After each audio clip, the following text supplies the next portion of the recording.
afternoon, Chairman. Good afternoon. Can we just spend a few moments thinking about why we're here?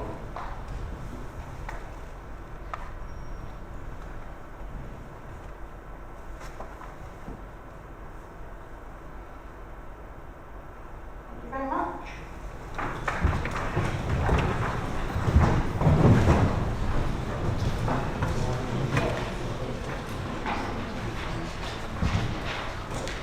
Right, can we have declarations of apologies, please? Apologies from Pippa Corney, Simon Crocker, Joe Sales, Philippa Aft, Caroline Hunt, Douglas DeLacy, Janet Lockwood, and Nick Martin. Thank you. Any other apologies? No. Thank you. Any declarations of interest? Councillor Burling? Thank you, Chairman. Agenda item 9, Swayze byways. I'll leave the chamber whilst that's been discussed. Thank you. Councillor Johnson? Thank you. It's on item 9B with the Warwick Town Boundary and Management Development, and on the Southtown representative Ellie Abbey. I'm here. Thank you. I'd like to declare myself a personal interest in the Swayze byways, but not pecuniary. I'm not a ratepayer. Okay. So we move on to minutes of the last meeting.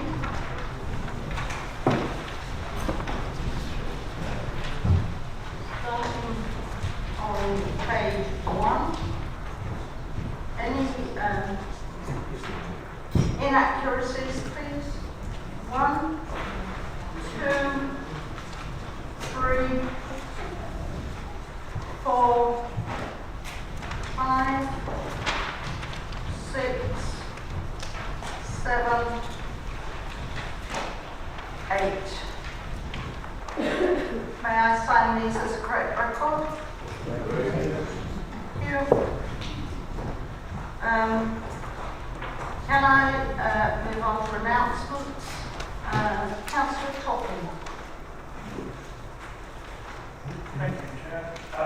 So I have two announcements to make. The first one is that we will be setting up a third task and finish group, which follows on from the recommendations peer review before Christmas. This task and finish group, I'm very pleased to say, is led by Councillor Brendan Chamberlain. The membership of that task and finish group will be open to all members. The focus of the work will be how to ensure that businesses in our villages succeed and prosper. So that is an area that's very important to us as a local authority made up almost entirely of medium and small villages. That is the first announcement that I have. The second one is that yesterday I attended a meeting with the Secretary Housing Minister, Gavin Barber. This was on the back of the white paper on housing, which was launched 2 weeks ago. It was an extremely positive meeting. He is a minister clearly on top of his brief. I think everyone who was at the public meeting that preceded the private meeting was impressed by the way that he dealt with 90 minutes of detailed questions on housing matters. With regard to the meeting that we had with him, I had with him, he is very keen and very aware of the peculiar circumstances in this part of the country regarding housing pressures, and is keen to meet with me and others again. So I regard that as a very positive outcome. Thank you. Thank you. We have no questions from the public, no petitions, so we move on to item 9A, the appointment of the local returning officer for the combined authority mayoral election. Sorry, my microphone gets switched off when the leader uses his.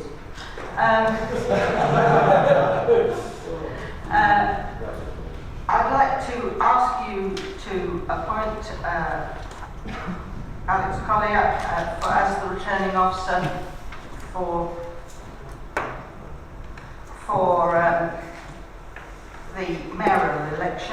the Council's decision in September to appoint him as our returning officer for our issues is not sufficient. This is a late decision by the government that we need to appoint separately. So may I have your recommendation? Councillor Kindersley would like all those first. Thank you, good afternoon, Chairman. Thank you very much.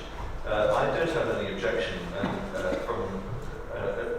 with regard to the appointment of the returning officer, but I do want to highlight the point in paragraph 8, which is that the elections for South Cambridgeshire for the forthcoming mayoral appointment are going to cost the taxpayer very nearly £155,000.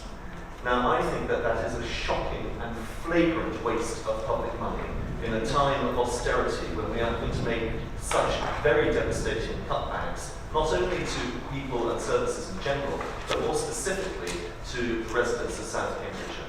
And I think we should actually be ashamed that we agreed something just so expensive and unnecessary as a directly elected mayor. And it's a price, frankly, that we should not be paying. Can I have a seconder for my proposal, please? I'm happy to second this. Councillor McCray, right. Councillor Van der Weer? Very briefly, I'm almost supportive of the decision to appoint Chief Executive as returning officer because of his excellent staff he has supported. The last year, the elections, the BCC elections, which are organised in a very similar way to the mayoral elections, they ran extremely smoothly, and I expect it will be the same again this year. Thank you. Are there any other speakers? Right. Can I then ask for your agreement that we...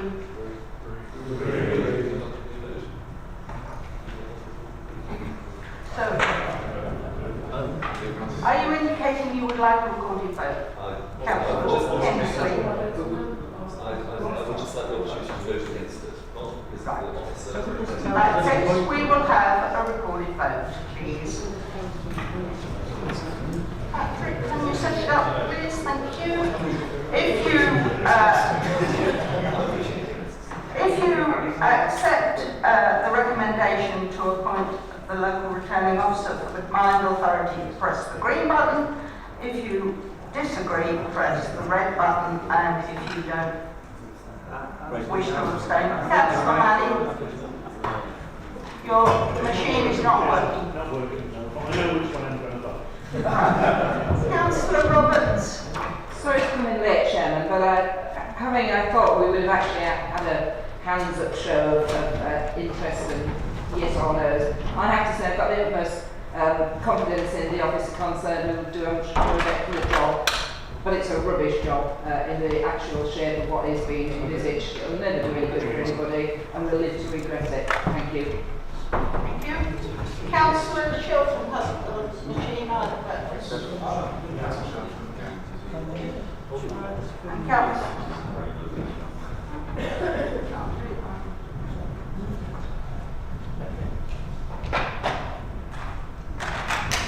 We'll wait till we have all the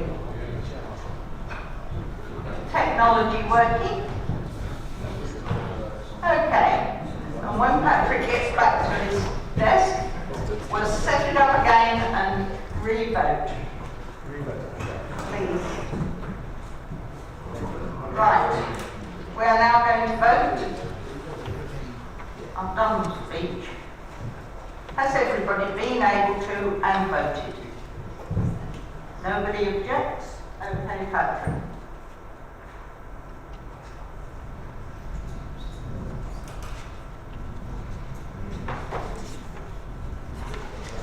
Right, we have 35 yeses and 8 noes, so the motion is carried.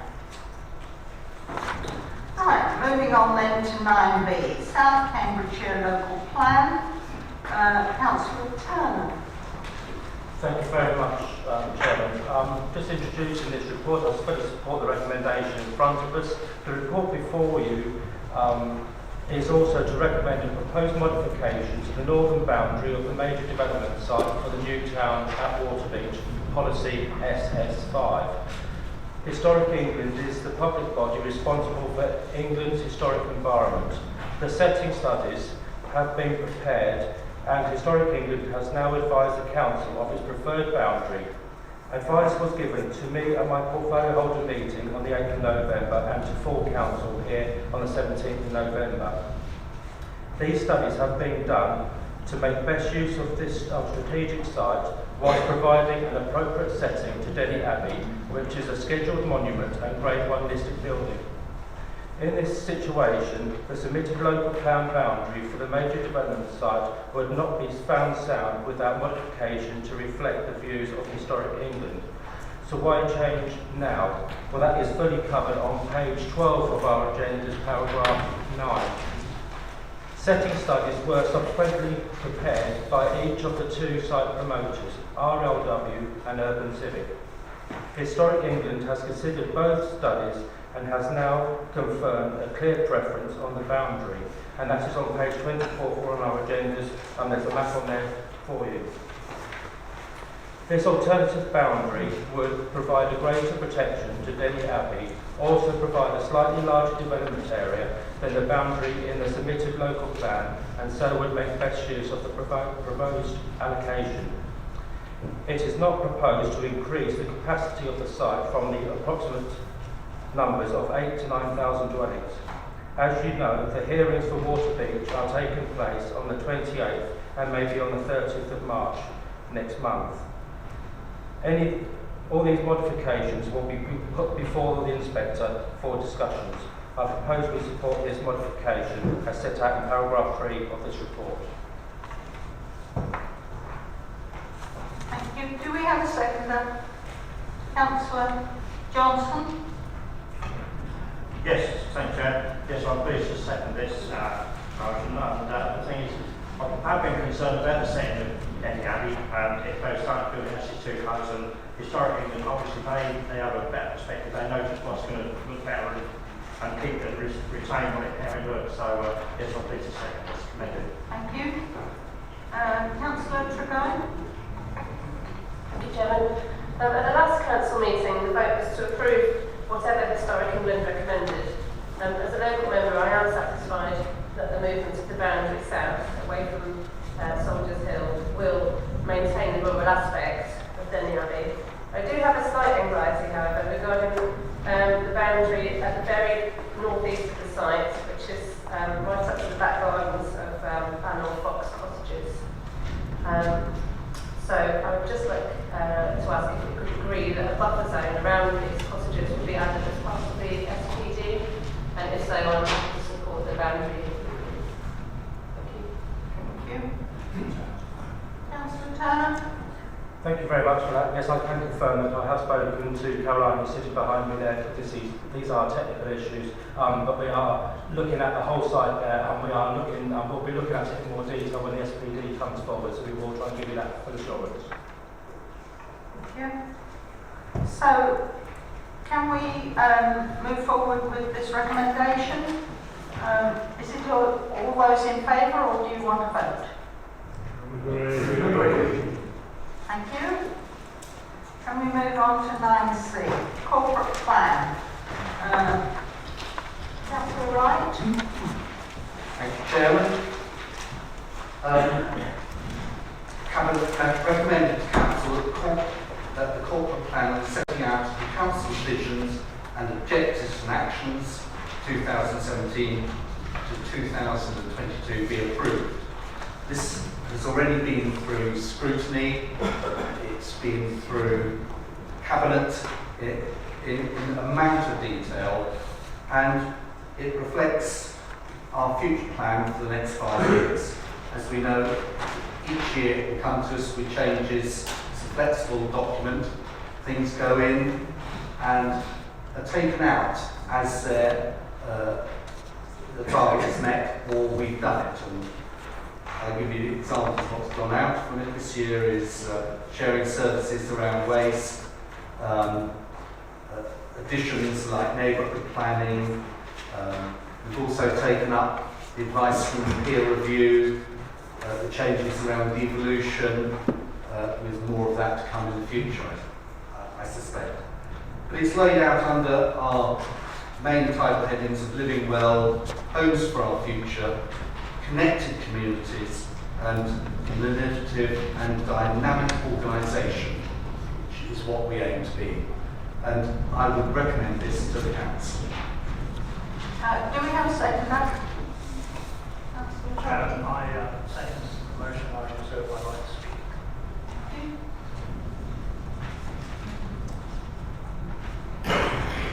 Councillor Brown. Councillor Bradham. Thank you, Chair. I would just draw your attention to the fact that it's really easy to set targets that you can't measure, and it's really hard to set targets and measures that really hold you to account. And from my point of view, I think the targets and measures that are quoted on page 30 under Homes for Our Future, I would say the first 1, 2, 3, 4, 5 of those are all exceedingly vague and actually are not measures at all, but aspirations. And I would urge the Council to consider, I know they won't do it for this one, but for the future, to actually put measurables in, like what would success look like, and how many, and how, over what time frame, these sorts of measures that would be more measurable. I think these are very vague. Thank you. Councillor Smith. Thank you. According to Twitter yesterday, a tweet from a certain South Ribble council where a certain ex-chief executive is now residing. Tweet says, "We always knew it, but now it's official. South Ribble is the UK's hashtag best place to live." At Sarah Beanie. So I gather that on Sarah Beanie's programme on Channel 4 this week, South Ribble was voted the best place to live in England. And there's a very good article about it in luxuriousmagazine.com. So since it's obvious that we've been superseded now as the best place to live, this rather negates our long-term vision statement here.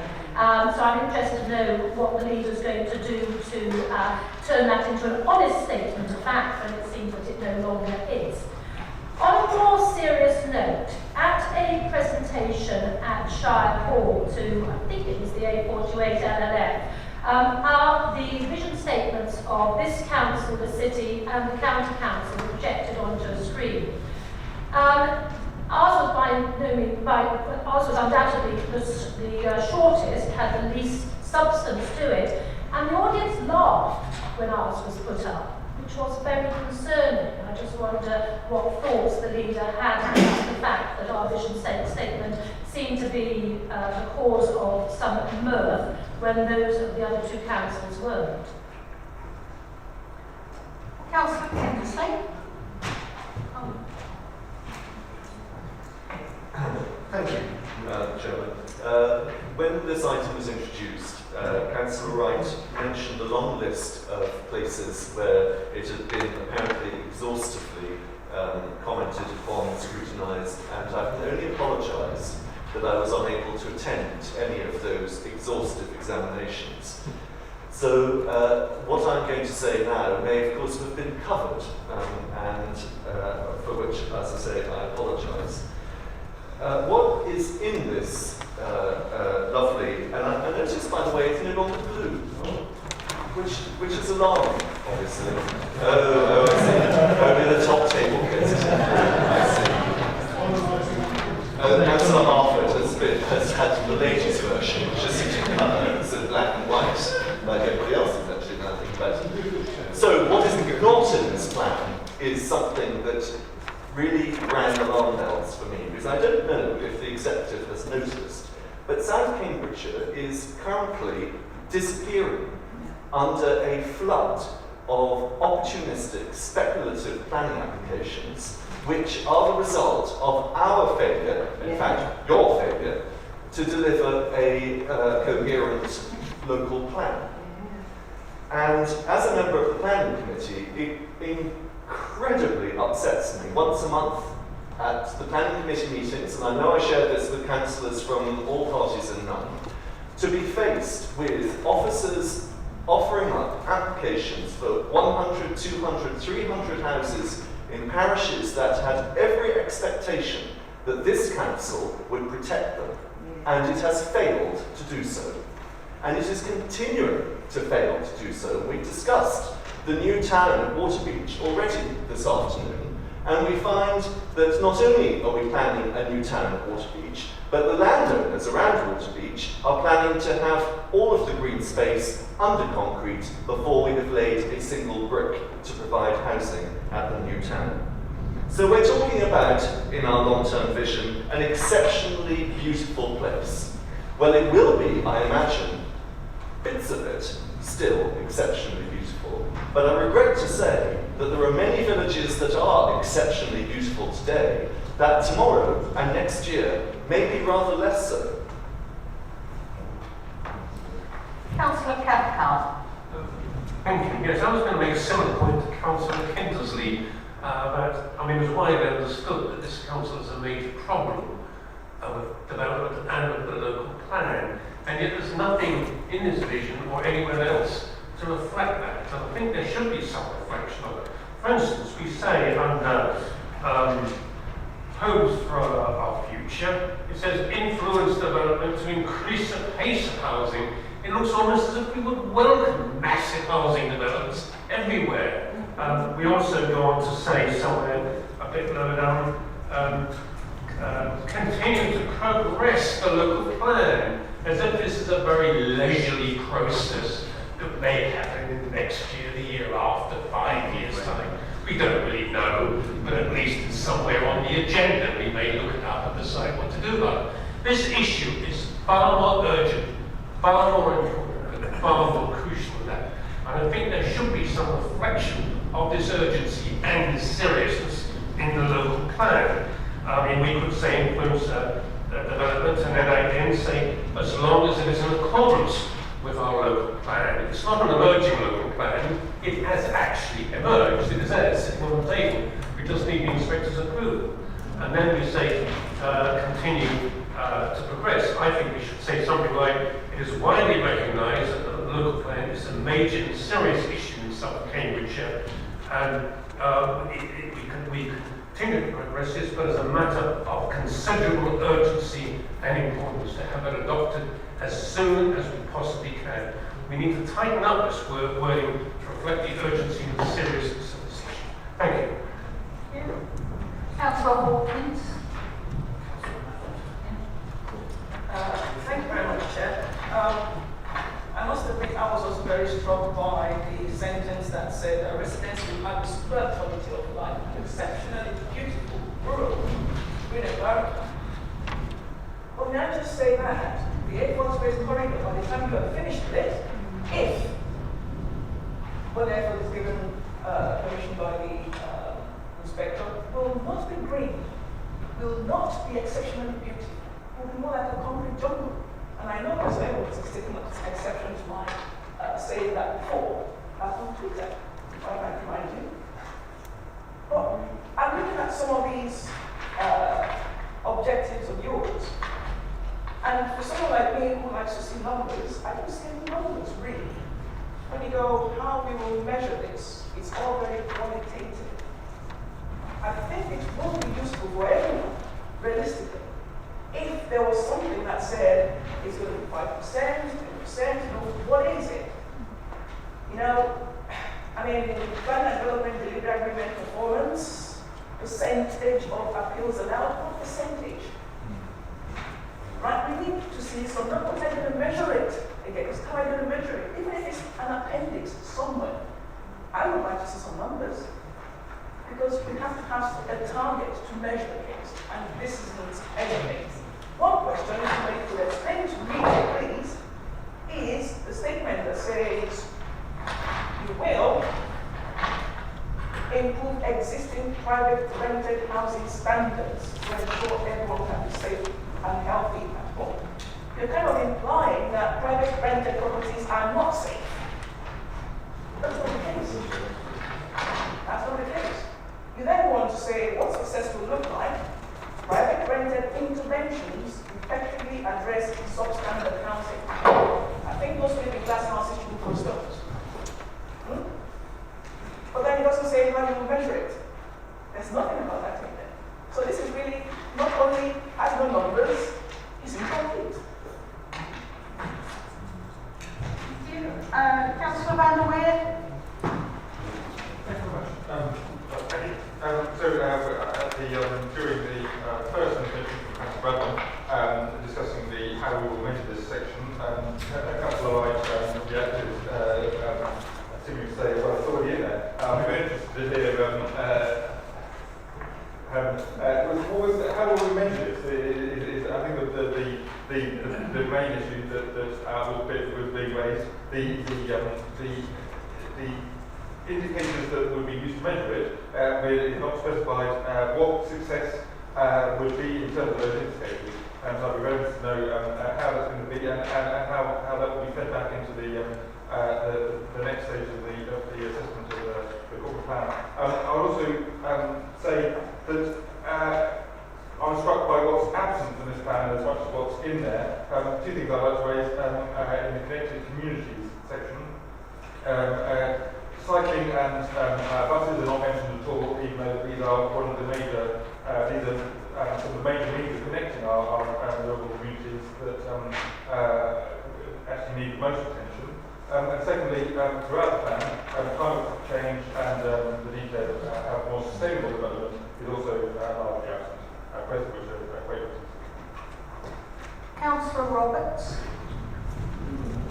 Thank you, Chairman. I'm afraid I'm going to go along with the same thing that the colleagues have just been going on with.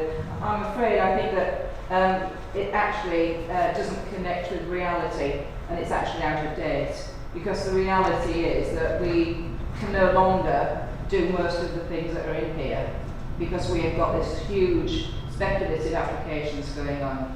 And it worries me, though I can maybe see the political point with elections coming up again shortly. It worries me that we don't acknowledge that we've actually made mistakes. It worries me that we are not actually saying to our villages that we're concerned about them. There's nothing here that says we're actually realising that you are having a really bad time in your villages. You are having housing put in places absolutely it should not be being put in. And we are very, even if you admit that you're somewhat hands-tied, we're not doing that.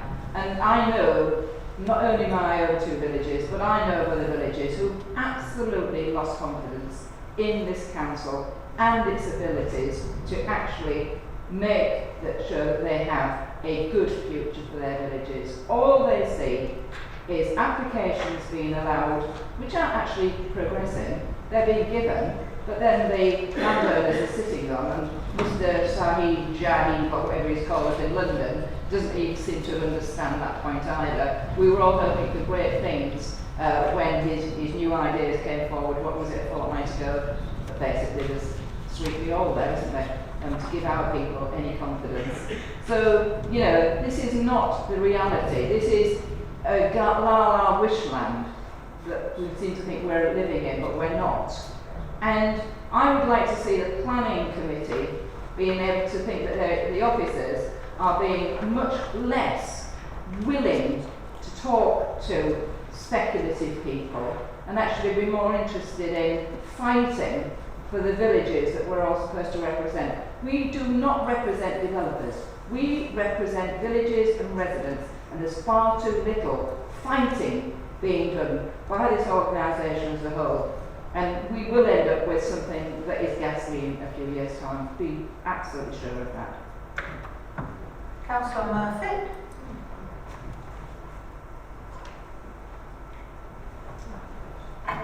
Thank you, Chairman. I quote from somewhere in this vast agenda that we're going to influence developers to increase the pace of housing. I'd like to know what bright ideas the top table has got on how that is going to happen. How are we going to influence people? Because it's obviously in the interest of the speculative developers to do nothing about it at all. And I understand we have 10,000 permissions already given and nothing being built. So I'm waiting really for the plans of the Cabinet in order of how they are going to influence developers to get a move on. Thank you. Councillor Harford.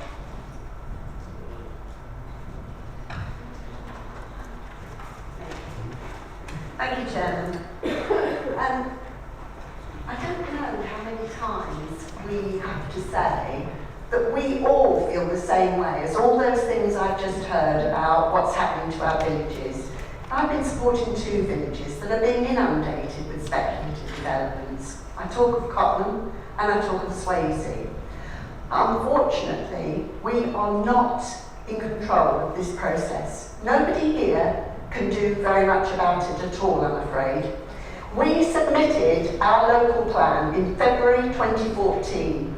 The fact that the inspector has slowly, snail-like, ground her way through that examination in public is something that we would love to do something about, but we have no influence over whatsoever.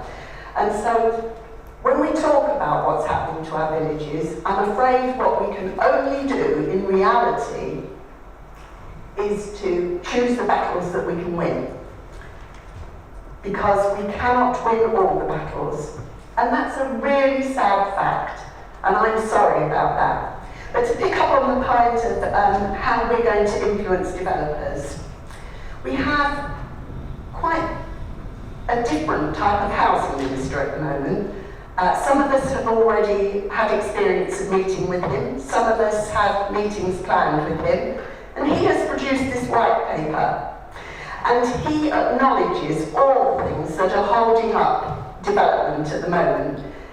Something that we've always known is the reliance on the big developers to deliver all by themselves. Prior to this white paper, the government also issued a paper, a project called Small is Beautiful. At last, they're acknowledging that small and medium-sized builders have to be encouraged to re-enter the fray in order to build. And finally, they have recognised too that local authorities need to be given all the encouragement possible to be able to build themselves. And so yesterday, when the leader and I were at a meeting that Gavin Barwell was at, some of the questions were around, will you lift the debt cap so that we can borrow? And he has said that obviously that's outside of his gift, but what he has said is that those of us who have been working with him, who have been talking to him, who have been trying to help him to understand exactly what all the problems are, he has said that there is an absolute possibility for us or any other authority to go and negotiate a special case so that we can be assisted to build more houses. This cabinet is doing everything it can to work with ministers. That white paper reflects very accurately all the things that we've been saying for a long time are impediments to being able to build. I absolutely understand that everything that people are concerned about, I feel exactly the same. We do need to get the builders to build. When any developer talks to me about the possibility of development, I always tell them, I need you to build quickly. Yes, thank you, I will. Thank you. Councillor O'Brien. Chairman, yeah, I just wanted to respond to a couple of things. One revolves around our villages. I've heard, I'm really an ingenue here, but I've heard a lot about our villages and a lot about speculative development. However, can I just point out that there are a number of representatives here in the chamber who are representing villages who are going to be very, very substantially changed. Not just partially changed, but very substantially changed by the local plan. Now, the local plan came into position before I came on board, and it might represent a form of vision. It's not a vision that I subscribe to. However, I just want people to understand that this speculative development argument, I understand it, but please do not forget that Bourne, Caldecott and Caxton are villages that are going to be changed forever by the local plan should it go through. Okay, one other point I wanted to make, and it's in relation to Linda, and that is, if there is going to be space for small and medium-sized builders in the future, and they are part of the cure for our housing problems, where in our local plan, which is hugely dependent on new developments of enormous size, is there space for small and medium-sized builders? Thank you. Thank you. Right, I'm going to ask Councillor Topping as seconder to wind up, please. Thank you, Chair. Well, it really is election season, isn't it? So, to those members of the opposition front bench, yes, we missed you at the scrutiny process for this corporate plan.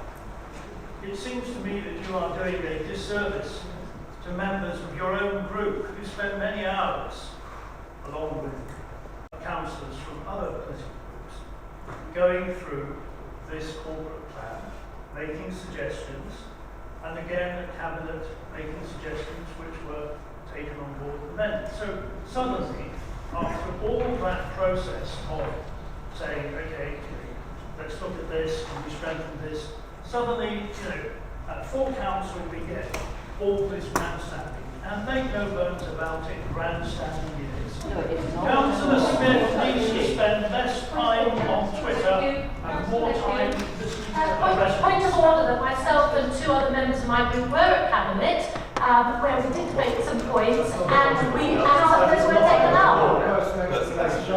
First legislation, we were there. Right. So I was going to say that I think Councillor Smith ought to spend less time on Twitter, or at least to spend more time following me. So yesterday, 2 days ago in the morning, there was a meeting of the London Stansted Cambridge Consortium, which consists of businesses and local authorities from London through to Cambridge. And there was a presentation. Councillor Kindersley, listen to me, I listen to you. There was a presentation. I'm entitled to make comment to my neighbour. I want to make comment to my neighbour. So there was I hope the watch may be stopped while we're being So there was a presentation which was delivered by our officers about this case. I'm very happy to make that available to all members of this council, because the thing that came across was the incredible opportunities that exist in this part of the country. And one of the things that we said at that meeting was our task and our role is to make those opportunities one that all our villages buy into. So yes, this is an aspirational corporate plan. I'm surprised that the opposition say, oh, there ought to be more measurement in it. I thought you were the party of aspiration. But we are the party of aspiration. We believe that for the next generation, for people who cannot afford currently to buy in the houses in villages where they went to school, that our acceleration of housing on Brownfield side where Water Beach will deliver the houses that will drive the economy. So, I say to you, you may not like this corporate plan, but it is a corporate plan that this council and this administration will drive and deliver. And I recommend it to you. Councillor Wright. Thank you, Chairman. That's been well summed up by our leader. Just to come back on the point by Councillor Bradman. What will success look like, she asks. That is what success looks like. It's there in the form. That is, if you read that, what will success look like, and it's laid out in front of you. How will we measure this in our targets? We have a quarterly report at every cabinet meeting on how we are meeting it and our targets. And I know you know about that because you were one of the councillors at cabinet. There are PIs and all the detail is in there. The detail is not in this document, but it is reported to cabinet quarterly. The vision, to come in for a bit of stick. This is a great place to live. We're very positive about it. You know, there are speculative applications, as I know in my own villages. But if you live in Cambs, you know, one of our new settlements, it is really light. You know, we are proud of Cambs. We were proud of Bar Hill when that was done. And no doubt the people who live in Northstowe when that is built will be proud of that too and like living there. They're not all concrete jungles. We aim to create places that are great places to live. Our long-term vision, you know, consistently we have been in the top 10 places of the best districts to live in this country, and often the top 5, and occasionally the very best. This is a vision, this is where we want to be, and I commend this corporate plan to the Council. Thank you. We will go to the vote.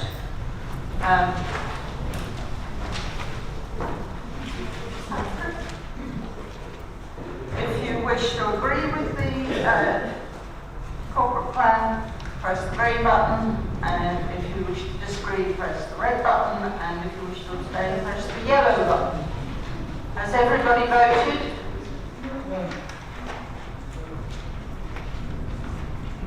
Councillor Hall's machine is not working.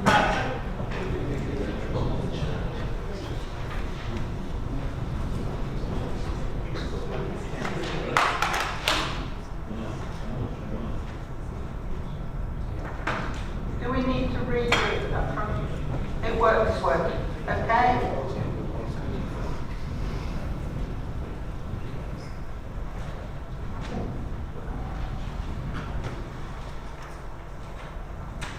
Right, so we have 29 who agree, 13 who disagree, and 5 abstentions. Therefore, the motion is passed. Can we move on to the medium-term financial strategy? Councillor Edward, please. Mr. Chairman, let's have notes. The annual budget.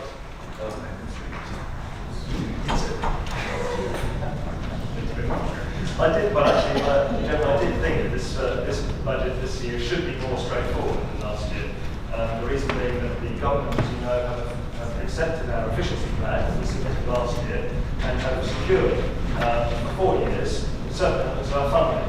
That is revenue support grants, transitional grants, the rural services delivery grant, and our business rates baseline. But the fact that many of the risks have been transferred from government to local government, for example, business rates, has made this year's budget just as tricky as every year. The things we did know that weren't going to change were the revenue support grant, which has reduced by £700,000 in 2017-18, and then there's a further reduction in the following year to take it down to 0. And we knew that was going to happen, and that's now been confirmed. But this reduction has been accompanied by huge fluctuations in business rates.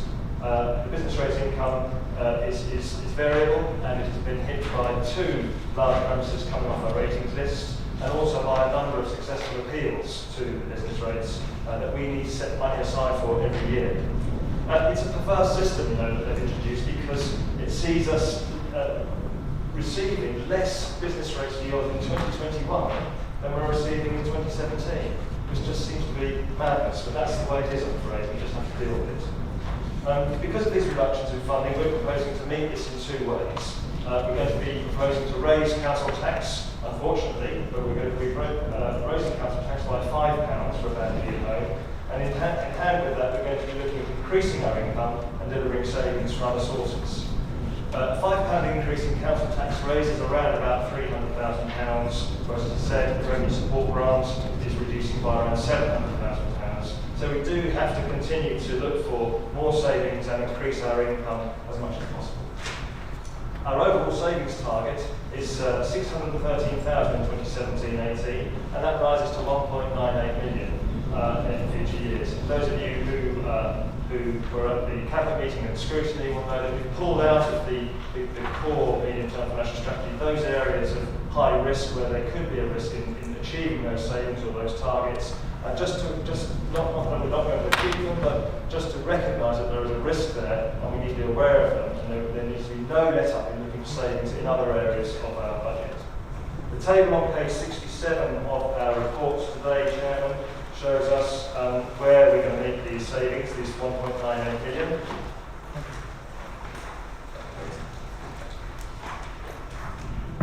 And you can see there that there are a number of areas that we're looking at. So firstly, the first area we pulled out of the budget is the staff turnover savings. This is nothing about reducing posts. This is about where somebody leaves the authority and there's a gap between them leaving and us re-recruiting somebody else.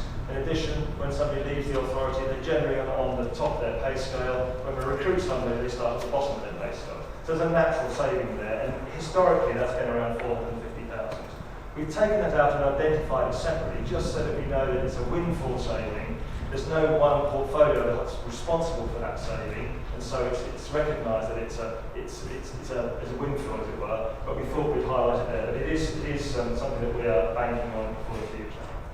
There's an increased income from street housing there. Again, that's hugely dependent on the housing market and our ability to invest in more housing as per the business plan. And there's an element there of increasing income from council funds, looking at more diverse investments, maybe in commercial property or renewable schemes and so on and so forth. Again, that comes with additional risk. We can look at that, but we believe that that's what our job is. Our job is to take those risks provided they are mitigated correctly. We're also going to undertake a zero-based budget exercise in the coming year. So that means we strip everything out of our budgets and start building them up again from the base to see if we can drive out further savings from within our standard budgets at the moment. So the table on page 67 does show that we have good potential for meeting those savings targets that we require. One of the other areas of uncertainty is new homes bonus, of course. This is now outside of the 4-year funding agreement that we have with government, and it's also therefore subject to reductions. And there has been a reduction this year because the scheme has changed from a 6-year scheme to a 4-year scheme, and there's also been a dead weight level introduced, so you don't get any new homes bonus on any growth below 4%. It's growth above 4%. The table on page 55 shows the reductions in new homes bonus between November and January this year. And the result is, though, that we can still afford to take £1.8 million a year from our new homes bonus to fund general fund activities that were previously funded by the planning and delivery grants, and we can still fund our A14 contribution of £5 million. But we have had to review the funding going to the city deal, because that's all coming from the new homes bonus, and the city deal funding has reduced from it being 50% of what we receive in new homes bonus down to 40%. The risk, though, is, and the City Deal Board are quite content with that level of funding, which is being matched by the City Council, but the risk, though, is in future years, the government has reserved the right to change new homes bonus again, so there could be further reductions that we have to look at when the time comes. As part of our strategy, we're continuing to use our reserves to smooth out the savings requirements. This will reduce our reserves from £8.2 million today down to £2.5 million at the end of the strategy. And as a result of that, we see a significant difference in the underlying council tax that we're charging, we're spending, and the amount that we actually are able to charge to our residents. Now, the budget itself isn't just a standalone process. Its whole purpose is to support the corporate plan that we've just agreed. And I'm pleased to see that there are actually some real linkages between the budget that's supporting that and the corporate plan itself. Councillor Wright was telling us about the 4 main themes that we have, and I'd just like to pull out a few areas where we're supporting those themes. Under the Living Well theme, we're allocating £60,000 to a private stock condition survey that we've had some commentary on, £18,000 to expand our community lifeline service, a real benefit to our residents. And the Homes for Our Future, £80,000 allocated for supporting neighbourhood plans, neighbourhood plan developments, and an additional £190,000 in the budget this year for homelessness prevention and for support for those people. Under Connected Communities, we're allocating an extra £73,000 to enable expansion of our rural rate relief scheme, moving it from a 50% scheme to a 100% scheme. And we're ensuring that we're an innovative and dynamic organisation by the investments that we're making in our new housing management system, £300,000 there, £200,000 in our financial management system, and £95,000 in our website development and digital by default programmes. There's a summary of our capital spending set out on page 151 and 152. And you'll see there that the capital spending is dominated by, for the general fund, is dominated by our investment in own street housing, nearly 100 million over the next 4 years. Again, homes for the future. Other general fund capital investments include £2.6 million for new refuse vehicles, replacing those that have come to the end of their year life. And in terms of HRA capital expenditure, we're still planning to spend over £33 million over 5 years providing new council homes in the district, homes for the future. And in addition to this, we're planning to spend around £38 million over 5 years improving our existing stock. Now, the HRA revenue position is set out on page 138, and as expected, with the 1% reduction in rents across the board, that gives overall reduction in income to the HRA. There is a small amendment that members are going to be made aware of after today. As a result of the way that the local housing allowance is set, we've got about 22 properties which are not set on social rent, but set on affordable rents. And if there's any detail required in this, I'm sure Councillor Hart will be able to fill us in later. But these 22 properties are pegged, or should be pegged to the LHA rate. And the LHA rate has changed, so there will be a subsequent change to the rent that was charged for these 22 properties, which are charged on the affordable rent basis, not a social rent basis. I think it equates to actually a 3% increase in rent for those properties, as opposed to a 1% decrease in all the other social properties. But with a tight control on our expenditure, we're still able to show a small surplus on the revenue account overall in the period. Fees and charges for our HRA are set out on page 123 and 124. They're mainly modest increases or a freeze. Again, Councillor Harper is on there to answer any questions of detail on those fees and charges, but we are required to approve those today. And we're also required to approve our borrowing and investment strategy, which is set out on page 160. But there aren't any significant changes there, there aren't any changes there or anything, so I won't go through it in detail, but we are required, Council, to approve that every year. And finally, Chairman, on Appendix G, on page 170, let's show the Prudential Code for Capital Finance. A riveting subject, I came across one, and they're generally nominal figures which are there just to decide the accountants' investments, so I don't propose to go through those in any detail at all. So really for the future, there are some elements of our funding which are now secure for the next few years, others less so. As a result, we've updated our strategy. It's now been refreshed and it's ready for the coming year. So my message to Council at this point is steady she goes. We continue our journey towards my vision of self-sufficiency, free from all government support into the future. I'm very happy to commend this budget to Council. As I'm just summing up, Jen, there are 2 addendums that were sent out, so I'll just give some commentary to before I finish. The first one is the addendum which includes the statutory resolution that we need to agree in a specific form that the legislation requires. It's one of those things that we have to do every year. And also there was a drafting error in respect of the garage rents. It's actually recommendation K on our papers should be 1.9%, not 2.4%. It was a drafting error just in the recommendation. The body report assumed 1.9% increase, so the actual numbers are actually correct. It was only the wording in that recommendation there, in paragraph 3, I think it tells us, that it's 1.9% rather than 2.4%. But those are the only 2 elements that we have. Chairman, I'm happy to recommend this to the Council. Thank you. Can I have a seconder, please? Councillor Crocker? Seconding this, I'm my right to speak. I'm proposing, because there are so many elements to this recommendation, to take each headline, and if there are comments within that headline, to deal with those and then move on to the next one, but to have one final vote. Okay? So, dealing with revenue on capital general fund, is there anybody who wants to speak on that? Councillor Williams? Thank you, Chair. Last year, we supported the budget.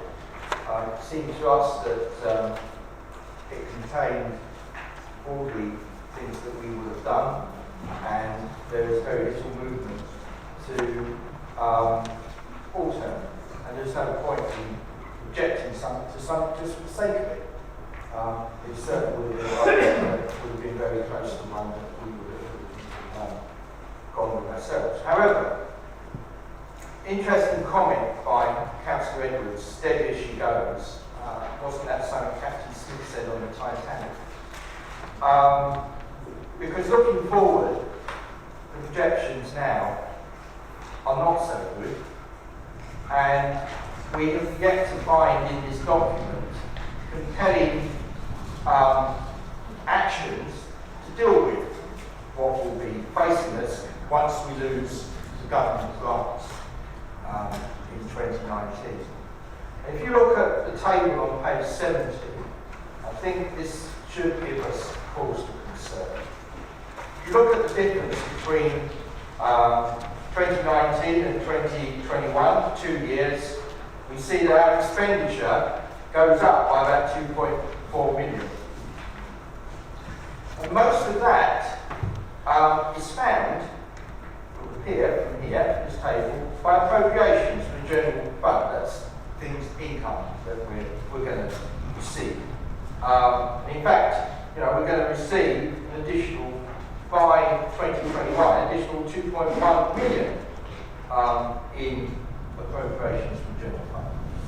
Now, most of that will appear from our group because we've not been told otherwise, other than snippets about, taking on board wind farms, etc. Most of that's going to be found from our housing company. And we know from the housing risk register that is risky. And you've acknowledged that. There's very risky business being in the open market rental housing market. And it does concern us that at the moment, from what you're reporting here, is that too much is being relied on in the future, our services being paid by basically one commercial interest in the open housing market. And we feel that that is too risky to be a budget going forward over the next 5 years. So, yes, there's lots of things in this budget that we will go along with in the short term and the medium term. But what it leads to, we are distinctly unhappy about. Certainly, will not be able to support this budget as it is. Councillor Hawkins. Thank you, Chair. If I might just refer as well to page 70, that table. Oh, and I just say a lot of it has gone into this. I want to comment on those who have been involved. I'm just kind of curious as to why the appropriation figures for 2017-18 is zero. It's gone up from 2.3 million the year before to zero, and then it's sort of gone up the year after that. What's happening there? Councillor Edwards. Chairman, I think I ought to just clear up this huge misunderstanding of the opposition before they go any further. The appropriations to from general fund working balance is the key. It is not income. It's a great shame that you haven't paid more attention to the scrutiny reports and the cabinet reports, because these are drawings on our reserves, which are set out as the strategy that we're adopting, and we have done for the last goodness knows how many years. And it's exactly the same strategy we adopted last year when you supported the budget. This is not an additional income. The zero that you're seeing in 17-18 is that we haven't drawn on our reserves at all, or we won't be drawing on our reserves at all in 2017-18. That's 1-0. Thank you. Councillor Bridget Smith. Thank you. My colleagues have already referred to the fact that we supported last year's budget. I thought Councillor Edwards was going to collapse at the time and force me to step backwards. So that's not going to happen again, but we acknowledge that there is much in this budget that is good. We can commend the focus on dealing with homelessness and on homelessness prevention, particularly Shire homes, which we've learned it will need to be subsidised, but there are cost savings there because we won't have so many homeless people to deal with, which is extremely expensive. So it's much that's good. Interestingly, Councillor Edwards and I were both in some training for employment this week. We learned that there is one council, I can't remember, was it Seven Oaks, who've gone in time, they've completely replaced their revenue support grant with income from commercial enterprises. I couldn't remember who it was, but obviously there's a move towards that. And that seems to be an aspiration here, and obviously most councils are going to have to move towards revenue generation.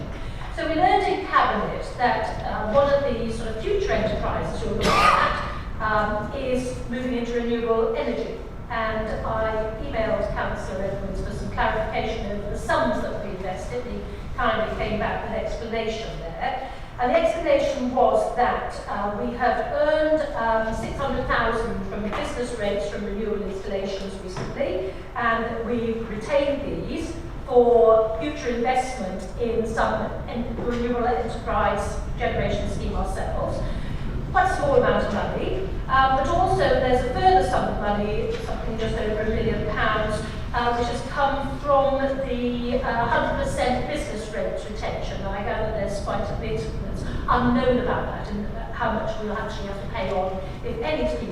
So we're actually talking, I'm highly supportive of investment in renewable energy. I think it's exactly the right message for us as a council to put out. But actually, when you compare the potential to invest somewhere between 600,000 and 1.5–2 million, it's actually really a small amount of money.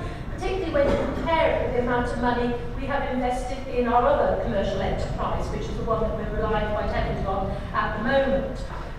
So I'm interested to know what sort of return you see on this fairly small investment, and what other commercial enterprises you're looking seriously at the moment, what sort of return they might deliver, and how you are going to finance them. Thank you. Thank you. I have Councillor John Batchelor. Are you sticking to revenue and capital, or have we moved on to revenue housing? No, I'm just doing what you asked me. That's fine. Keep going. Carry on. Right, thank you very much. Well, I'm looking at page 64, table at the top there saying portfolio expenditure. When I was appointed opposition shadow to the leader, I was looking forward to attending his portfolio meetings, with bated breath, obviously. But as I understood, since we haven't had any, I understood that the leader no longer has portfolio responsibilities. So I'm just wondering what the leader's going to do with his 408,000 this year and the 344,000 next year. Thank you. Councillor Henry Batchelor. Thank you, Chairman. Well, first I'd like to congratulate the Leader and his Cabinet for choosing to increase the council tax this year, which I think is a very sensible and popular move. However, I would like to ask the Conservative county councillors in this room why the level of inconsistency. As we all know, last week they voted as a party to not increase the council tax at all by 0%. So I'd very much like to hear some justification anyway from those members of this room. Thank you, Chairman. Councillor Murphy. Thank you, Chairman. I'm referring, if I may, to page 64, which is also portfolios, and I'm also talking about the leader. I noticed that it's gone down. Does that mean the previous leader was an expensive leader, or does it mean that the present leader is a cut-price leader, or one who's expected to do less because he's got less? I would like that clarified, please. Councillor Orgy. Yes, thank you very much. I'm not sure quite where within this debate my comments fit in, but I just want to say something in relation to the Scrutiny Committee's consideration of this budget document as a whole. First of all, I think it was generally agreed that the actual presentation of this report was much clearer than in previous years, and I think we're all very, very grateful for that, because this is a very complex document and it's difficult enough in the general sense, but having the figures presented as clearly as they were this time was a considerable help. And also a very, very clear presentation from the portfolio holders at the scrutiny meeting, taking us through the document as we've been taken through it today. I just wanted to make two very simple comments. The first one was that following all our discussions at Scrutiny Committee, the one vote we had was, did we support or not the £5 increase that was being proposed in this budget? And the answer was a unanimous yes, we did. If you have an increase of 5%, then that's £5, then that's a 3.8% increase, as we've seen. But also within this document, there are one or two changes from previous years, and the one change I just wanted to highlight is right at the top of page 67. It was actually referred to by Councillor Edwards in what he said, and that is that about staff turnover. Any large organisation has a turnover of staff year on year on year. Sometimes it might be greater, sometimes it might be smaller. But in a sense, we can learn from that experience, because as people at the top of their pay scales depart and are replaced by people on lower pay scale, or lower down the pay scale, that actually is a reduction of expenditure as we go through the process. And as Councillor Edwards said, that happens year on year, but it's not necessarily located in one or other specific departments. We can't really put a genuine figure on a savings within a particular department because of that turnover.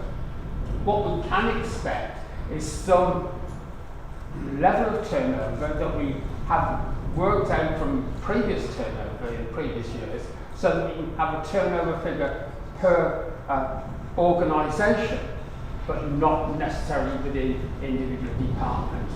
And therefore it's been very helpful, I think, to take that figure out from individual departments and put it as a separate, clear figure that we can monitor through the year to see how we go. And that's exactly what we have at the top of page 67. And one of the things that isn't perhaps mentioned too much within this document is feedback from the public. What do the public expect? What would they be prepared to pay? And so on. And I think if you look at feedback from other authorities, that might answer Councillor Baxter's earlier question. That in a sense people to take account of what the public have to say in arriving at their decisions and act accordingly. Thank you.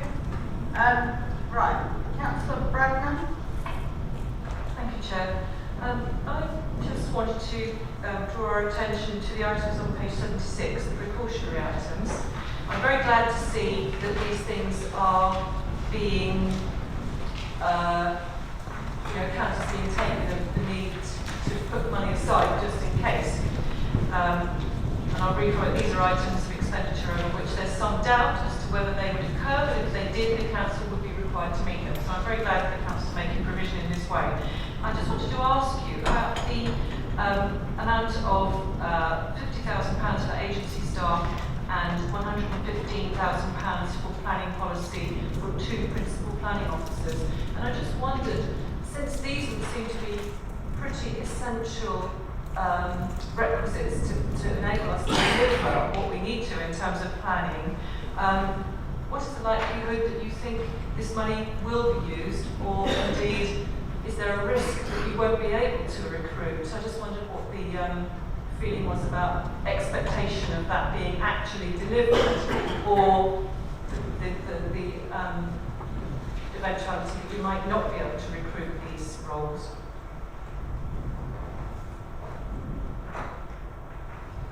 Thank you. Right, I'm not sure whether we've gone through the whole agenda recommendations, so can I just read the headings and see whether there's anybody who wants to speak on revenue, housing revenue account? Chairman, I was wondering if you wanted me to address the questions from that section first before we move on to HRA, just so that we don't lose them before. Yeah, certainly. Councillor Smith raised a question about the commercial investments that we are planning One of those being, hopefully, renewable schemes. The figures that she's looking at are on page 57, earmarked in specific funds. You'll see that there are two figures there. I apologise. My email customer said it was somewhere around 600,000 off the top of my head. It's actually the renewables reserve is 675,000. I think I did say the business growth reserve is 5 million.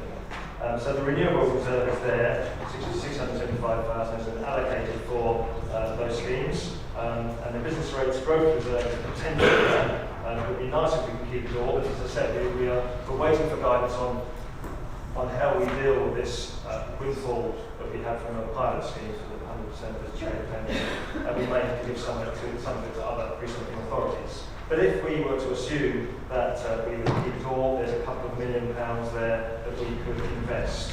Now, in terms of commercial investments, we are also going to be looking at perhaps commercial property. That may be direct purchase, or it may be through a fund. I personally would like to see us targeting somewhere around 5% income, which would be a very good, healthy income from that. If I just go back to the renewable scheme, if we were to get 5% on a £2 million investment, that would bring in £100,000 a year. You'll see in our paperwork we're looking at a £200,000 a year income. So that gives you a feel for the kind of quantum we might be looking at. But actually, I think with the commercial investment, we may actually be looking to go a little bit bigger than that. We've still got to work it all up in the coming years. There's a lot of work to be done. So this is all fairly speculative, but that gives you a feel for where I'm thinking. The leaders' budget, 408,000. Yes, I'm sure you'll enjoy spending that, and members will remember that you've all been emailed a copy of our budget book. All the details in the budget book, and you can look at it line by line to see where every penny of the leaders' budget is going to be spent. And Councillor Murfitt has made an observation about the numbers going down on page 64 for the leader. Yes, this was actually raised at the scrutiny meeting, and it's one of those accounting unintended consequences, and I know people have grown themselves, but it's all about recharges and how things are recharged. Some have gone up, some have gone down. So the overall trend is up because of the additional spending pressure we have, but that's one of the reasons, that's probably one of the reasons that it's gone down, because of the recharges that have changed in that particular area. And Councillor Bradford made a point about the precautionary items. Thank you very much for pointing that out, because it's one of the things that's specifically mentioned in the recommendation that we have to agree. And I think you'll find that the element for the planning policy officers isn't for permanent posts. So when we recruitment to a permanent post, I think it's more likely, and I'm looking at my planning policy, to be agency staff that we will take on to do a particular task. So that it's just money there that will be used for agency staff. I can't give you an assessment as to how likely it is we'll be using that money, but the purpose of having it in the precautionary items is that if it needs to be done, and be done fairly quickly, we don't have to come back to full council and get approval from full council to use that money if we have to. So I think that sweeps up the rest of those questions. Thank you. Right. I have Councillor Tregowan. Are you talking about HRA? I think I'm more rents and charges. All right. Oh, hang on. Fine, move on. I mean, do talk about it. Thank you. I'd just like to draw your attention to page 98. Other sources of income, and just a small paragraph, other property. And so, I just want to know how much you anticipate raising through renting out communal rooms and sheltered schemes. And I just ask you to consider whether the possible income is worth the reduction in social opportunities for our elderly residents, which will undoubtedly happen if the voluntary groups start getting charged. I feel really strongly that groups benefiting our most vulnerable residents are at risk of closure due to communal room charging policy. And I just propose that this is revisited at some point. I mean, I think we're talking about peanuts here in terms of income, but the impact on some of our local people could be quite significant. Thank you. Councillor Kinsley? Thank you, Chairman. I'm a bit confused about what we're discussing in terms of which section of either the budget or the general fund, housing and so on. So I'm just going to plunge right in. And at the risk of being accused of grandstanding politically again, I would just share with Councillor Topping my views on this, which is that most of the people who are interested in anything to do with politics are sat in this chamber. And there are very few people outside this chamber who are that interested in it. So we can say whatever we like, and nobody is going to pay any attention at all. So he should be taking some comfort from that, perhaps. The second point I wanted to make was to echo Councillor Dr. Hawkins and Councillor Orgy's comments on thanking officers. Because if you look in the papers, there's a considerable amount of officer mention names, and I think they really do need to be congratulated. This is a difficult task, and well done them. And it must be, of course, made that much harder because they have to deal in the end with politicians. Not just Councillor Edwards, but all of us. But they do a cracking good job, so thumbs up all around for that. I'm very encouraged that Councillor Hartford and the Leader of the Council are on first name terms with a housing minister. And I very much look forward to hearing from Councillor Edwards when he sums up about how he's on first name terms with the Chancellor of the Exchequer. Because he did make a very stunning comment, which was, this is a perverse system that has been introduced. So I only remark that perhaps he needs to consider who it was who introduced this perverse system. And perhaps when he next meets the Chancellor, he could ask him to change this perverse system. Because executive councillors are in a very privileged position. They are conservative councillors in a conservative run authority with a conservative government. So let's hear no more whining about how difficult things are. Things should be peachy. They are. Oh, well, that Thank you, Chair. Thank you. Councillor Gallagher. Thank you. There's quite a lot of things in this budget which is increased. First of all, I think a point has already been made, especially on the expenditure side. Basically, it's a sort of stable budget. The only thing is, I'd like to see some clarity, and I think this has been touched before, on the urban street housing contribution. Various assumptions were made earlier on, and this will be a significantly growing part of our budget. And the question is a simple one, basically. Do we have any reason to think that any of the assumptions originally made on the urban street housing in terms of income, property acquisition, rental, a whole range of issues are still valid? Because the validity of those assumptions is an important and growing consideration in our forecast. So, as I said, it's a very simple question. Can we be confident those assumptions are still valid? Because we need to be reasonably confident. And if at any stage they're not valid, can we as members be assured that we will be informed in order to consider the matter? So I think we do need a bit of clarity there. Thank you very much. Councillor Hawkins. Thank you, Chair. I've lost the paper. I'm not sure whether to ask this as HR ready or not. Well, there it is. In his introduction, Councillor Edwards mentioned that we're going to be spending about 100 million for the next few years on Urban Street and its houses for the future. And then also 33 million for council housing, correct? Housing for the future. Now, some clarification please. The Urban Street house, as far as I understand it, a lot of those are not actually in South Cambs so far. So how can they be housing for the future for South Cambs?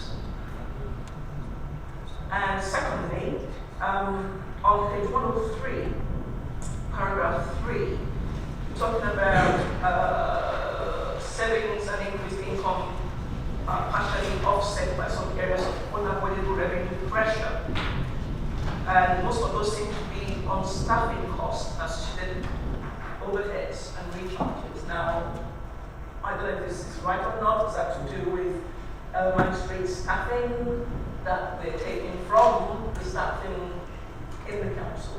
Or whatever, what is it? Please repeat the question. The question is, what staffing costs? What are those staffing costs and what's the staffing issue that is causing those pressures? Yeah?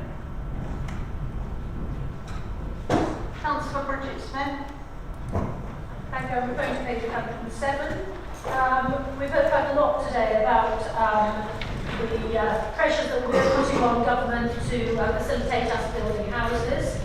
And following on from Councillor Kindersley's thanks to the officers involved in all the things that are mentioned in this document, I would like to pass on my thanks to the officers who have been very heavily involved in the redevelopment of Robinson Court in Gamlingay, and also to the portfolio holder for allocating the money for that. I realise you didn't have to do it. It's going to make a huge difference to us. It's an excellent scheme. I hope that we see more of this sort of opportunism in making the most of our current assets to provide housing that is viable and affordable.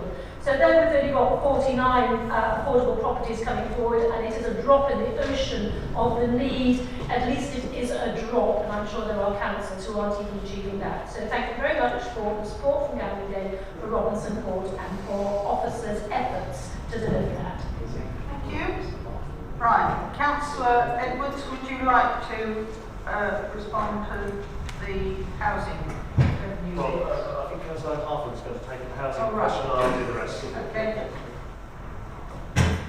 Thank you very much, and thank you, Councillor Trudeau, for your question about the communal rooms. The amount of money that we're currently getting from communal rooms, as you've identified, is from fees that are charged to people who use the rooms but are not local residents. They don't actually live on the development. I am looking again, or we are looking as a service very much at the use of communal rooms.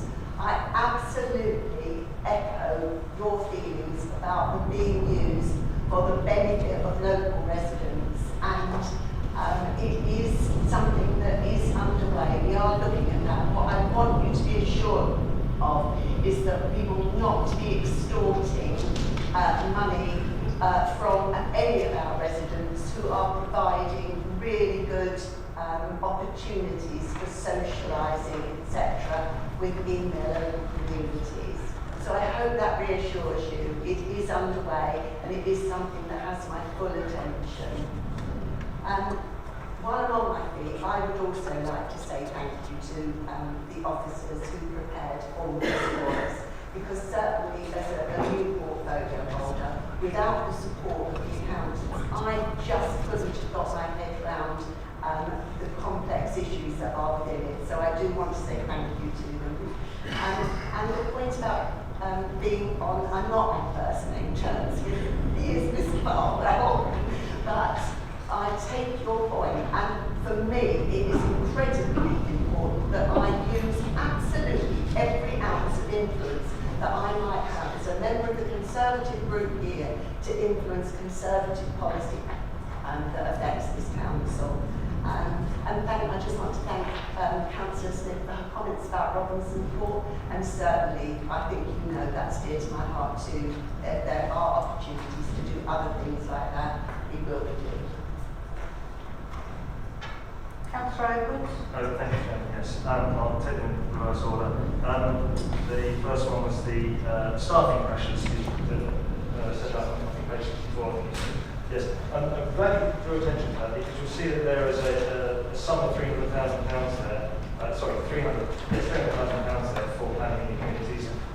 That's a sum of money that is a one-off amount for 2017-18, as it says in the report, and is to continue the improvement plan that the Planning and Communities Department has to get us back on track in terms of the determination of planning applications. We put an additional £900,000 in last year to get us started off getting us back on track. We're doing very, very well there, and there's an additional £300,000 there. So these items in that chart are one-off items for 2017-18. On page 65, you'll see the MTFS projected savings and pressures moving forward, and they're much more conservative numbers. But there will always be an increased pressure on staffing numbers due to increases in growth. If we've got more houses, we're emptying more bins, we need more people to empty those bins, so there will always be more staffing needed in those areas. Home street housing, houses not in South Cambs, absolutely right. There are some that are in South Cambs, but of course there are many that are in South Cambs. Many are in Cambs. So yes, It's a fair point, but they're also homes of the future for Southampton and Rome. It's in the business plan, which I believe is a confidential report, but I can share that with you after the meeting. And it was a cabinet.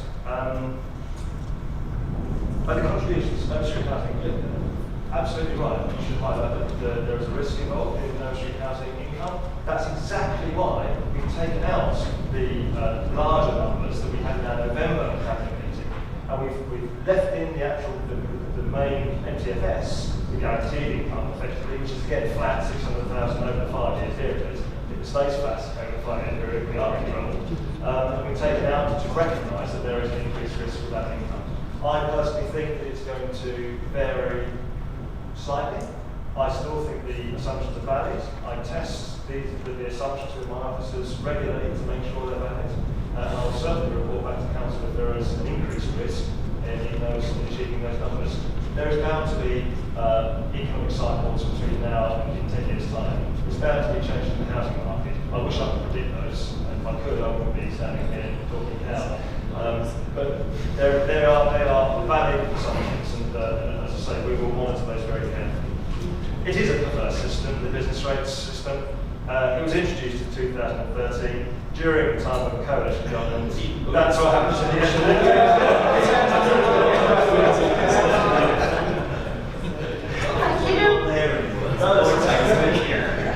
Right.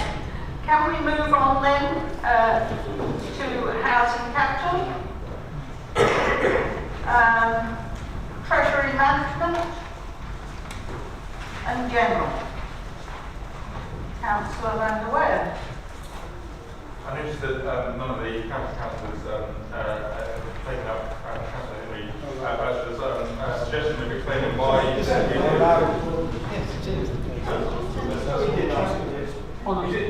didn't address the difference in reasoning for the council budget as the budget. What's the big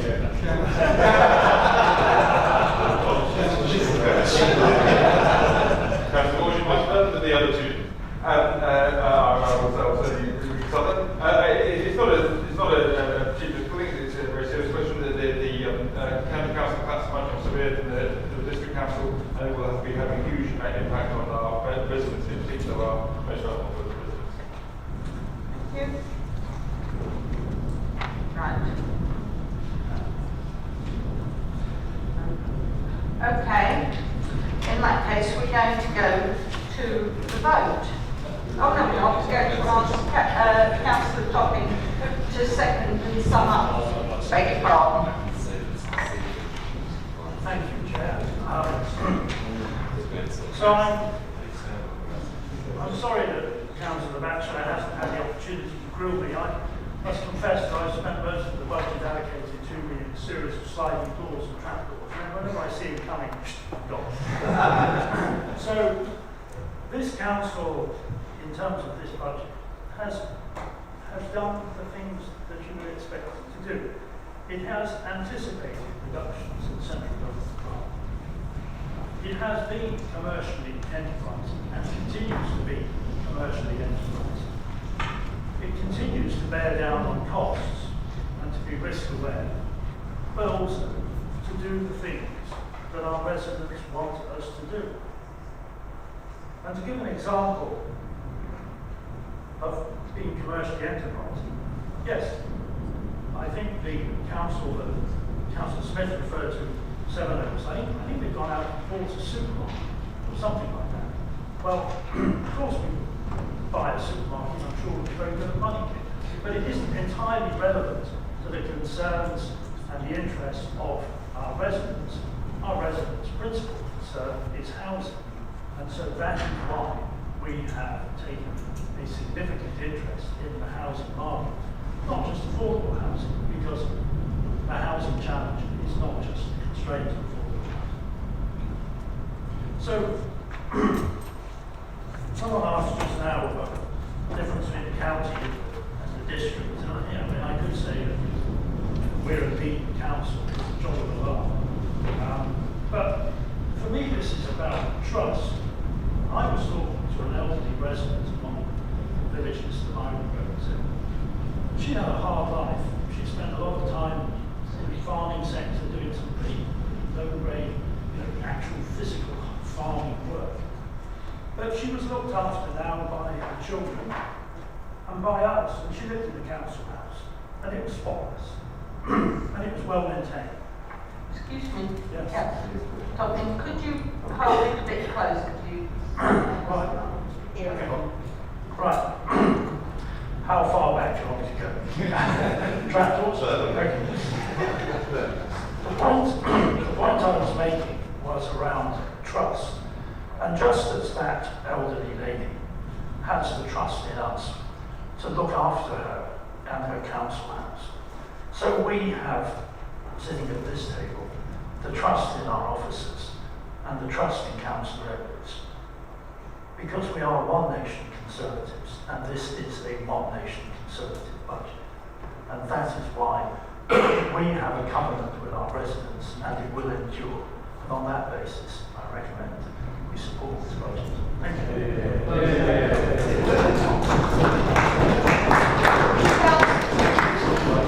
Councillor Edwards. Thank you, Chair. Yes, I traditionally leave my summing up at the end to give my thanks to our officers.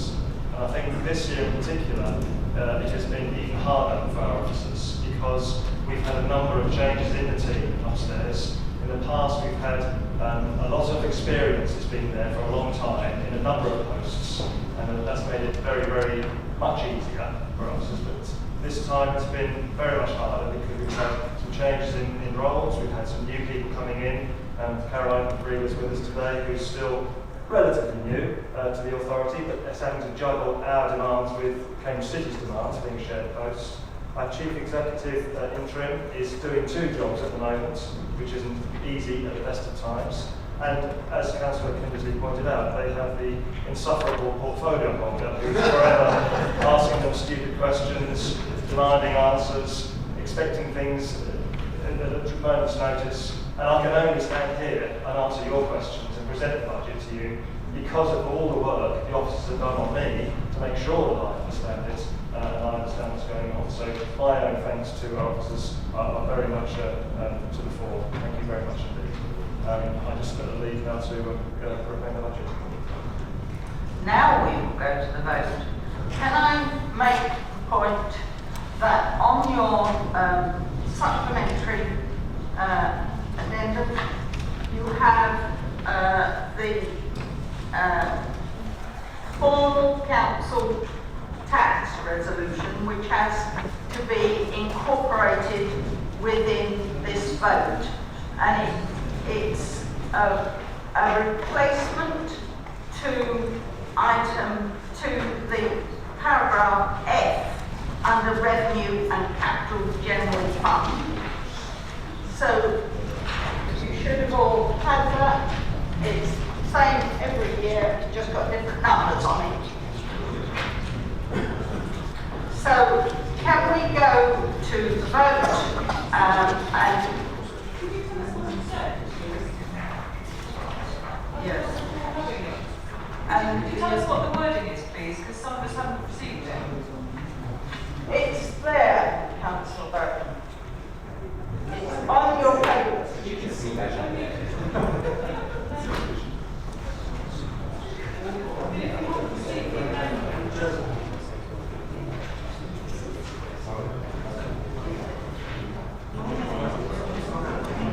It went out by email, and you should have a copy. Chairman, it's the formal council tax resolution which gives effect to the council tax in each area of the district, and also takes into account the precepts of our major preceptors, so the county, the police, fire, and our parish councils. So as a formal resolution, it's just the statutory words of the resolution. So I want to reassure members it's in line with the debate you just had in terms of the papers as far as this council's budget is concerned. But it's the formal legal council tax resolution that Councillor Langton is asking you to approve in replacement of paragraph F in the recommendations. Okay, so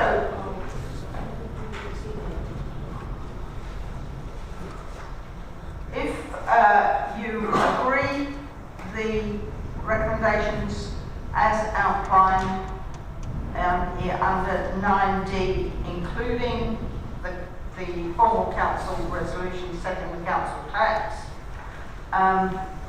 Will you please press the green button, and if you disagree, press the red button, and if you wish to abstain, press the yellow button.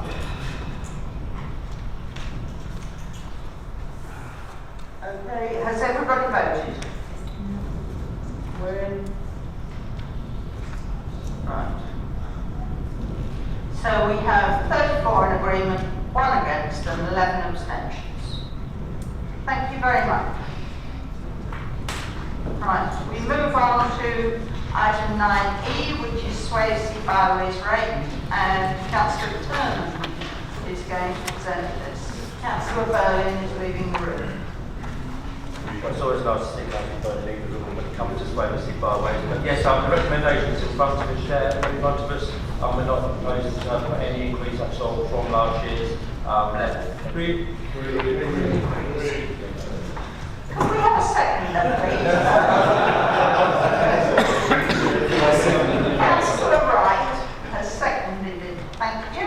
Now could we have an agreement then? Yes. Can we get Councillor Berlin back? Right. And we move on to questions from councillors to the leader.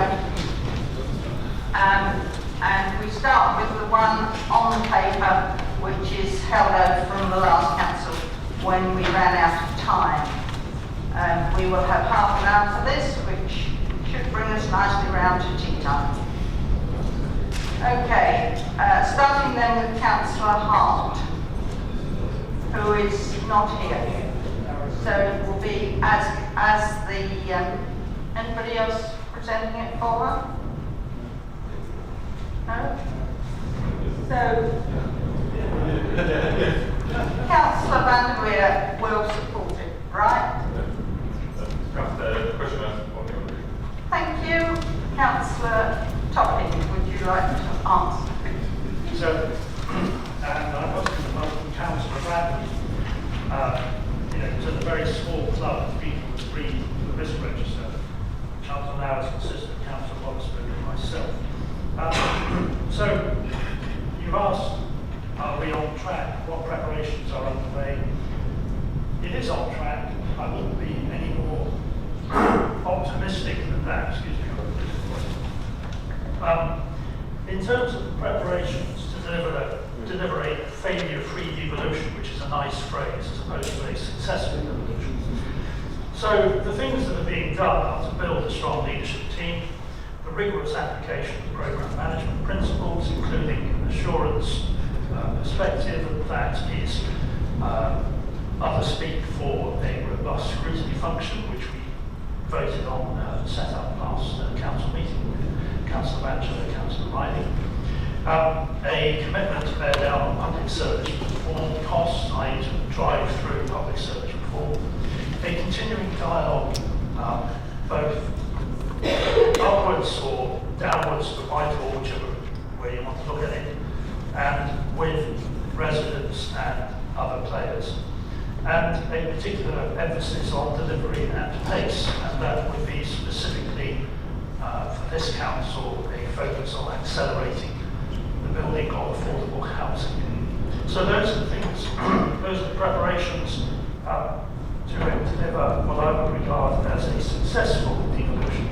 So, thank you. Thank you. Do you have a follow-up question? No. Thank you. Councillor Fraser. Thank you, Chair. At the November the 17th Cabinet meeting, the question was asked by the South Cambridge Liberal Democrat leader and opposition spokesman for finance, Councillor Williams, about whether there was an investigation by HMRC into the tax affairs of urban and street housing. The answer given to him at the meeting in November was no. There was no investigation being conducted by HMRC. On the 6th of December, the Lib Dems delivered a leaflet to a number of houses in Fulham claiming the council was, in fact, currently under investigation by the Inland Revenue. Chair, this appears to be a blatant and deliberate misrepresentation of the truth, coming after the Cabinet meeting where the position had already been established. Can the leader explain what the council are doing to stop any future fake news items being published by the Liberal Democrats? I believe Councillor Edwards is going to answer.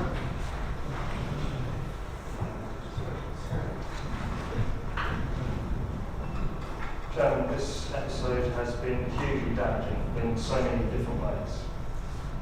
Firstly, it has called into question the good name of Owen Street Housing, a company this council set up with full Lib Dem support to be an ethical landlord, offering high quality market housing with high quality management, offering flexible tenancies, low fees, and providing the same care and attention we give our social tenants, which is of course second to none. So the leaflet produced by the Lib Dems has not only been damaging, but it has also been incredibly hurtful. There are 3 qualified accountants on the board of the company who all feel personally insulted and professionally maligned by this. There are hard-working and dedicated officers out there on the shop floor who have been nominated for awards for their work with Owen Street, whose reputation has now been tainted.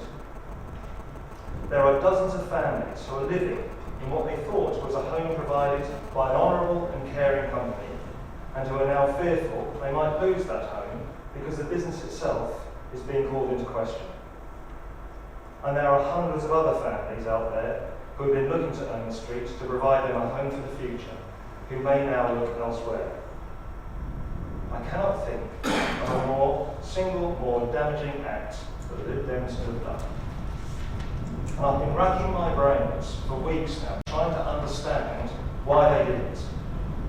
Why did they fabricate a story out of thin air, knowing it was false, with it having the sole purpose of hurting so many innocent people? Only they have the answer to that. And I say they because in Councillor Williams' retraction, he makes a point of using the pronoun we rather than I. And so one has to conclude he is in fact referring to the Lib Dem group. The administration, apart from being hugely disappointed and upset by this, have remained professional and responsible throughout. It has been left entirely to the board of Owen Street Housing Directors to establish the way forward, and they have decided not to take legal action on this occasion, despite the damage this has caused to the business, both reputationally and financially. I cannot say, however, whether or not individual members of the board might turn to litigation on a personal basis in order to repair the damage done to their own reputations. This is a matter for them. As for preventing any future untrue and damaging articles being published by the Lib Dems, the board's legal advisors, I understand, will be writing to the Lib Dems indicating that legal action will be taken against him in the future if anything like this ever happens again. Thank you. Do you have a supplementary? No, thank you, Chair. Thank you. Councillor Cuffley?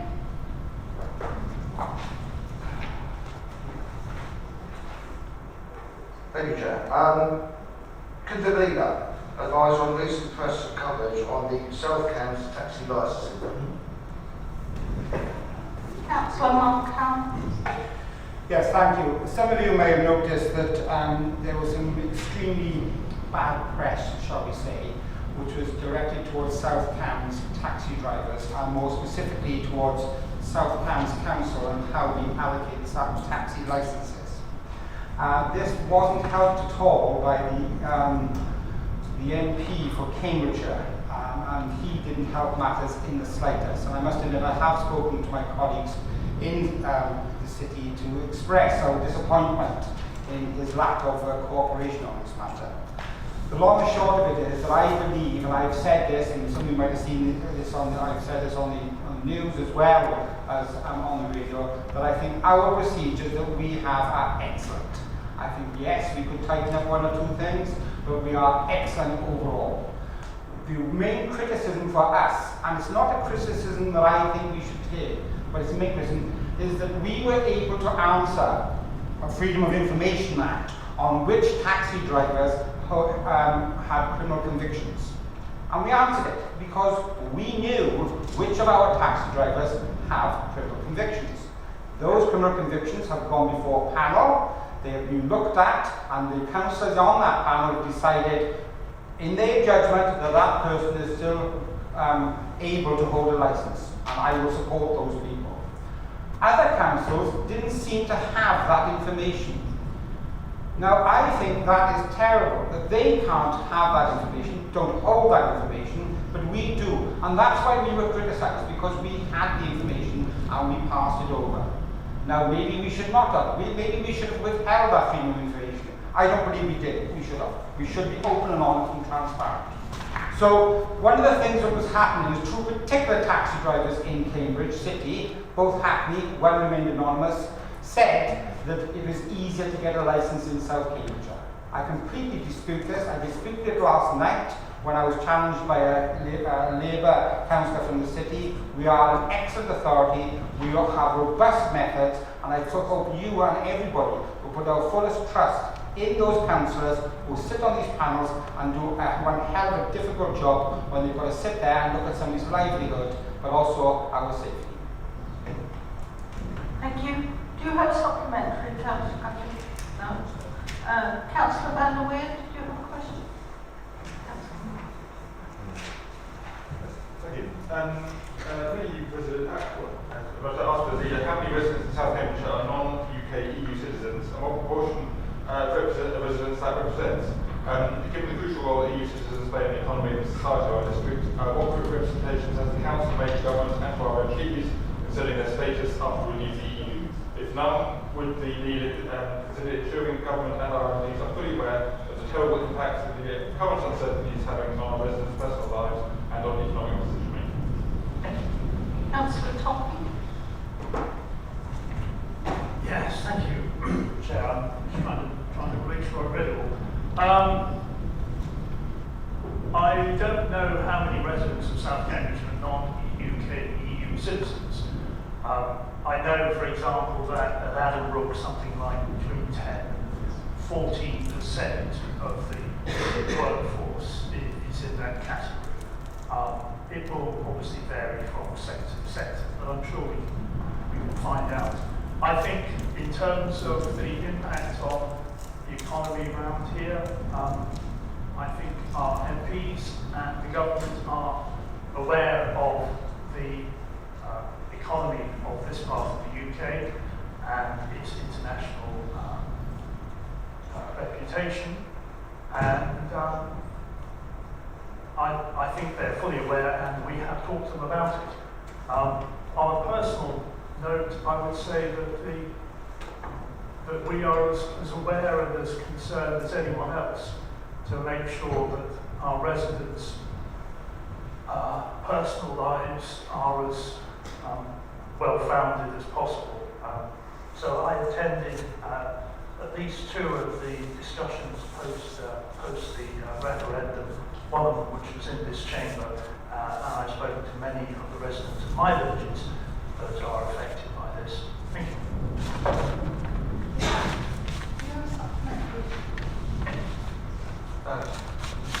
In a sense, when I looked at the 2011 census, so about date, there were nearly 6,000 people from the EU, which is about 4% of the population. I would imagine it's considerably higher than that now.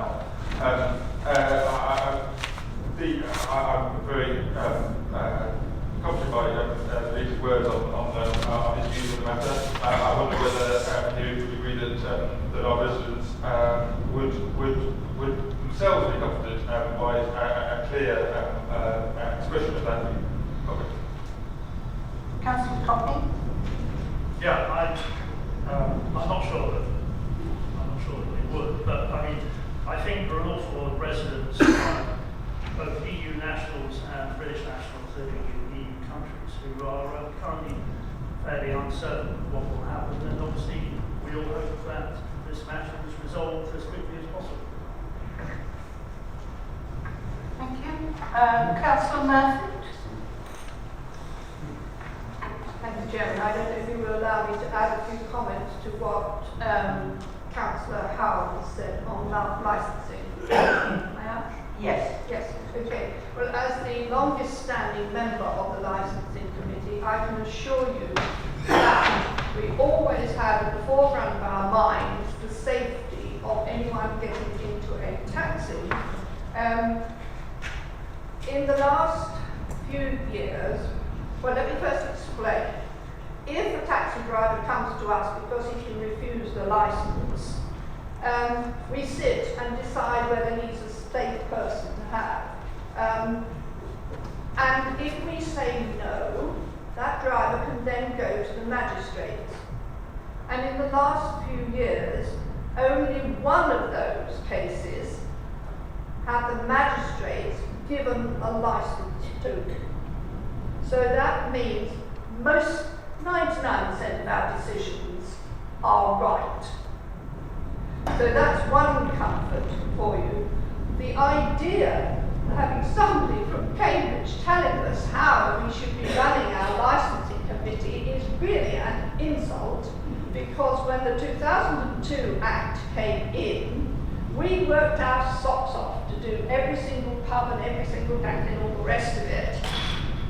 And we finished before Cambridge had even started, and Cambridge asked us for our advice on how we've done it and all the rest of it. So we were certainly way ahead of Cambridge. So I think Cambridge ought to be quiet about things that they are not, don't know anything about. Thank you. Thank you. Any further questions? No notice of motions. Chairman's engagements as per.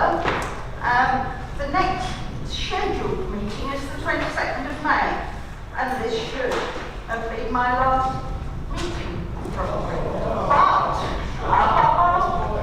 we've probably got to have a special council meeting for the appointment of a new chief executive. The interviews are on the 9th of March, but inevitably there may be a time lag with that, so I'm reluctant to actually give you a date until I know more. So that's that. Alex Collier has left us because he's had some family news and he needed to go. So he says his apologies. Councillor Barrett is waving her arm at me. Thank you, Madam Chairman. You said the date of the next meeting is the 22nd? Yes. Is it not the 25th? I picked this up the other day. It's a whatever. Have I got that wrong? Sorry, Chairman, it's not my error. It must have been a simple keystroke. Councillor Barrett's quite right. 25th is a Thursday,